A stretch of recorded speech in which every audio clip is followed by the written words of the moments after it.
Hey, I guess this was kind of interesting timing, I should say, because a few days earlier I had just done my best of 2013, and uh, part of the topic involved Steven Soderbergh, and now here I am talking about a Steven Soderbergh movie I just saw. Yeah, I saw Logan Lucky, and yeah, I had a blast with this movie. I thought this was really fun, and I'm glad I got to see it.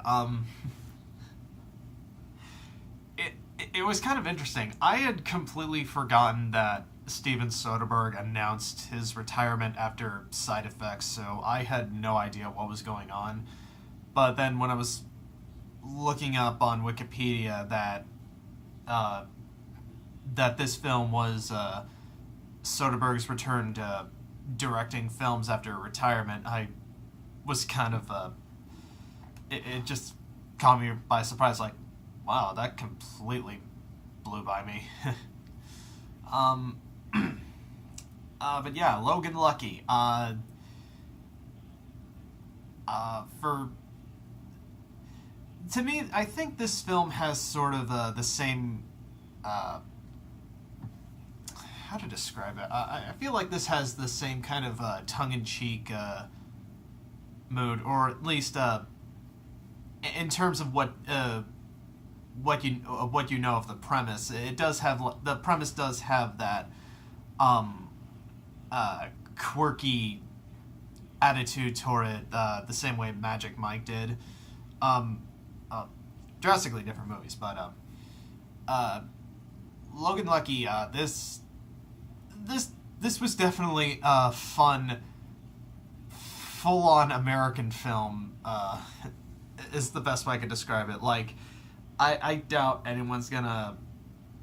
I doubt anyone's gonna find any appreciation for this movie, unless they live in like mostly within the Midwest, I should say.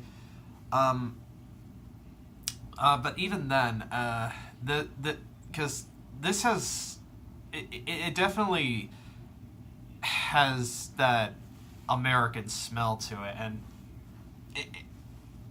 yeah, I think that's the best way I can describe it. Considering it's about two brothers, their sister, and a convict family uh, that they remember from childhood, uh, end up robbing NASCAR in the Midwest. It's or yeah, um, yeah. It really is interesting. Interesting. I mean, uh, it's got a real. What's the best way I could describe this?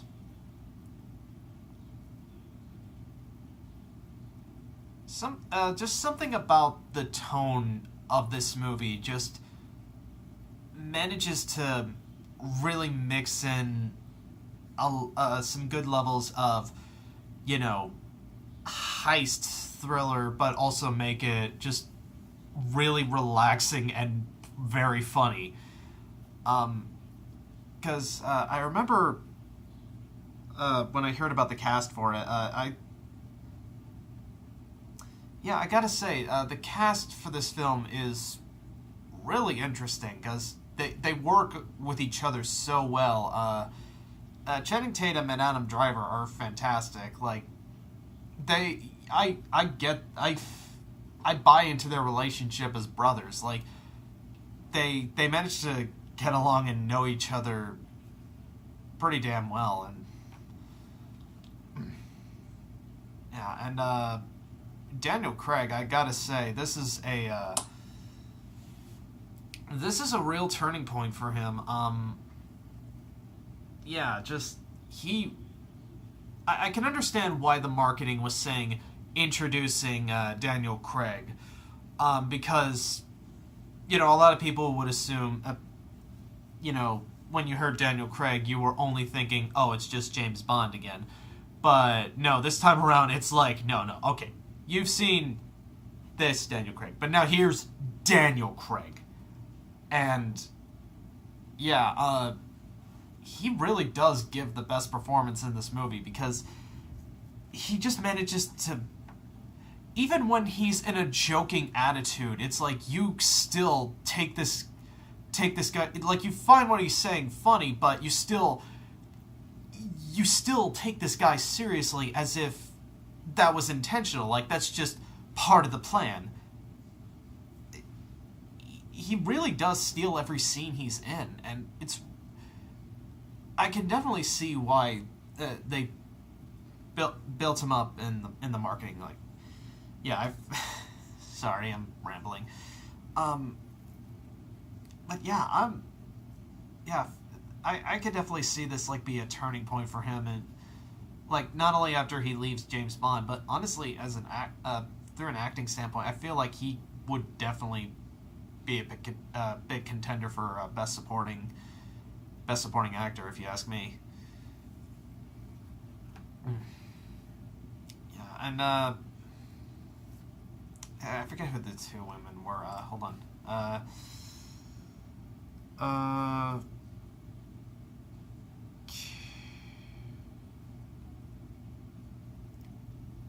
Yeah. Riley Keough, that was it. Yeah. Yeah, I thought she really was a pretty good addition to the film, playing Tatum and Driver's sister, the Logan sister. Yeah, because she's always just so, always on her feet, always knows how to really respond well the same way Tatum and Driver do in the film, and it's really it's really impressive to see from her. And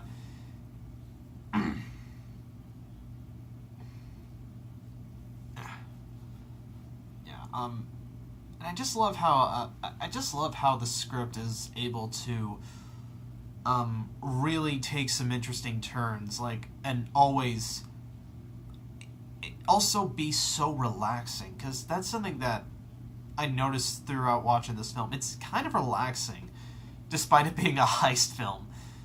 I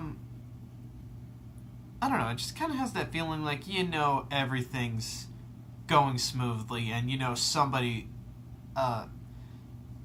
it's like, even though there was, like, that little bit of, like, tension when Driver gets his arm caught in the hose,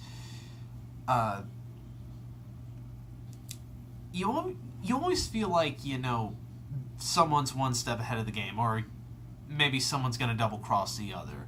But, no, it's always on top, but it always just has some interesting surprises as to each motive. This was definitely a pretty well-written movie. If I had any complaints with that, I would only say that it did drag a little bit in the third act, but it wasn't to the point where it was like utterly distracting as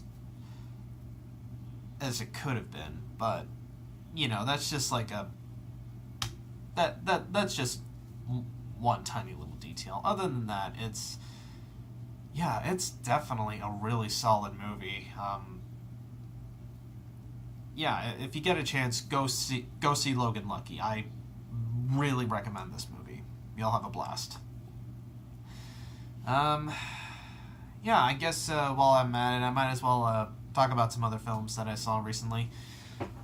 See you then.